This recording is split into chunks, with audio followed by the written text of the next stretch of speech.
तो आज की सबसे बड़ी खबर से शुरू करते हैं। ग्लासगो में आज 26 नवंबर 2025 को कॉमनवेल्थ गेम्स फेडरेशन ने मतलब सीजीएफ ने आखिरकार फैसला ले ही लिया। हाँ, उन्होंने औपचारिक रूप से अहमदाबाद को 2030 के शताब्दी राष्ट्रमंडल खेलों की मेजबानी के लिए चुन लिया है। और ये खबर उस वक्त आई है जब सच कहूं तो ये पूरा आंदोलन ही खतरे में था। बिल्कुल। जब ऑस्ट्रेलिया के विक्टोरिया ने करीब $7 बिलियन की बढ़ती लागत की वजह से 2026 खेलों से हाथ खींच लिए थे। तब तो लग रहा था कि शायद ये खेल अब होंगे ही नहीं। हाँ, लग रहा था कि ये आंदोलन अपनी 100वीं सालगिरह शायद देख भी नहीं पाएगा। हमारे पास जो स्रोत हैं वो साफ इशारा कर रहे हैं कि ये सिर्फ एक खेल आयोजन की घोषणा नहीं है। ये भारत की वैश्विक महत्वाकांक्षाओं और खुद राष्ट्रमंडल आंदोलन के लिए एक बहुत बड़ा मोड़ है। चलिए इसी की गहराइयां में उतरते हैं। बिल्कुल। देखिए, ये जो चयन है ना, ये सीजीएफ की गेम्स रीसेट रणनीति का सीधा नतीजा है। गेम्स रीसेट, इसका क्या मतलब है? मतलब खेलों को सस्ता बनाना, छोटा करना और मेजबान शहर के लिए ज्यादा फायदेमंद बनाना। तो इस डीप डाइव का मिशन यही समझना है कि अहमदाबाद इस नई सोच का प्रतीक कैसे है और भारत के लिए इसके असल मायने क्या हैं। मुझे जो बात सबसे दिलचस्प लगी वो ये है कि भारतीय ओलंपिक संघ और सरकार वो इसे 2036 के ग्रीष्मकालीन ओलंपिक की दावेदारी के लिए एक ड्रेस रिहर्सल की तरह देख रहे हैं। बिल्कुल। हाँ, एक लिटमस टेस्ट भी कहा जा रहा है इसे। हाँ, पर हमें ये याद रखना होगा कि राष्ट्रमंडल खेलों का जो पैमाना है वो ओलंपिक से बहुत छोटा होता है। तो असली परीक्षा लॉजिस्टिक्स की नहीं बल्कि गवर्नेंस और पारदर्शिता की होगी। और दिल्ली 2010 की यादें? उफ, वो तो हैं ही। मुझे आज भी याद है 2010 के दिल्ली खेलों के दौरान अंतर्राष्ट्रीय मीडिया में भ्रष्टाचार और देरी की सुर्खियां कैसी थीं।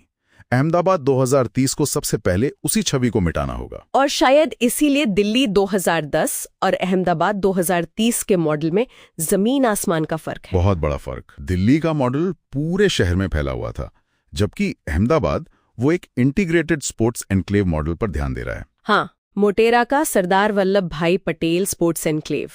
ये कॉम्पैक्ट गेम्स की अवधारणा है। मतलब एथलीट्स विलेज से लेकर लगभग सभी मुख्य वेन्यू एक ही सुरक्षित कैंपस में। इससे तो यात्रा का समय और सुरक्षा दोनों काफी आसान हो जाएंगे। बिल्कुल, सुरक्षा और प्रबंधन दोनों। और दिल्ली की जो बिखरी हुई आयोजन समिति थी ना, उसके जगह यहाँ सीधी सरकारी निगरानी की बात हो रही है ताकि नियंत्रण बना रहे। लेकिन एक सवाल है, क्या इस एनक्लेव मॉडल से खेल शहर से मतलब आम लोगों से अलग थलग नहीं पड़ जाएंगे? दिल्ली में कम से कम एक उत्सव का माहौल तो था पूरे शहर में। ये एक वाजिब चिंता है, लेकिन स्रोतों के अनुसार प्लान ये है कि एनक्लेव के बाहर फैन जोन और सांस्कृतिक कार्यक्रम किए जाएंगे ताकि शहर भी जुड़ाव महसूस कर सके। और खेलों के कार्यक्रम में भी कुछ बड़े बदलाव हैं। हाँ, वो भी बहुत रणनीतिक है, जैसे T20 क्रिकेट को शामिल करना। इससे प्रसारण अधिकारों से भारी राजस्व मिलेगा। और शूटिंग कुश्ती की वापसी, ये तो भारत की पदक तालिका के लिए बहुत अच्छा है। हाँ बिल्कुल। और तो और कबड्डी और खो-खो जैसे पारंपरिक भारतीय खेलों को शामिल करने की भी जोरदार वकालत हो रही है। तो ये सब सिर्फ स्टेडियम और खेल के बारे में नहीं है, इसका एक बड़ा भू राजनीतिक मतलब भी है ना? निश्चित रूप से। जब पश्चिमी देश जैसे ऑस्ट्रेलिया लागत के कारण पीछे हट रहे हैं, तब भारत का आगे आना उसे ग्लोबल साउथ के एक स्वाभाविक नेता के रूप में स्थापित करता है। मतलब कॉमनवेल्थ का जो गुरुत्वाकर्षण केंद्र है वो अब लंदन से नई दिल्ली की ओर खिसक रहा है। सीजीएफ के अध्यक्ष ने इसे यूं ही एक नए स्वर्ण युग की शुरुआत नहीं कहा है। उन्होंने कहा कि भारत अब सिर्फ एक सदस्य नहीं बल्कि एक एंकर नेशन बन गया है। एंकर नेशन, हाँ। इस शब्द का असल में क्या मतलब है? इसका मतलब है कि अब ये आंदोलन आर्थिक रूप से काफी हद तक भारत पर निर्भर है। इसे ऐसे समझिए, हमारे सूत्रों के मुताबिक 2030 खेलों के लिए सीजीएफ के अनुमानित ब्रॉडकास्टिंग रेवेन्यू का 50% से ज्यादा हिस्सा, 50% से ज्यादा, हाँ, अकेले भारतीय उपमहाद्वीप से आने की उम्मीद है। यही है एंकर नेशन होने का असली मतलब। तो इसका कुल मतलब क्या निकलता है?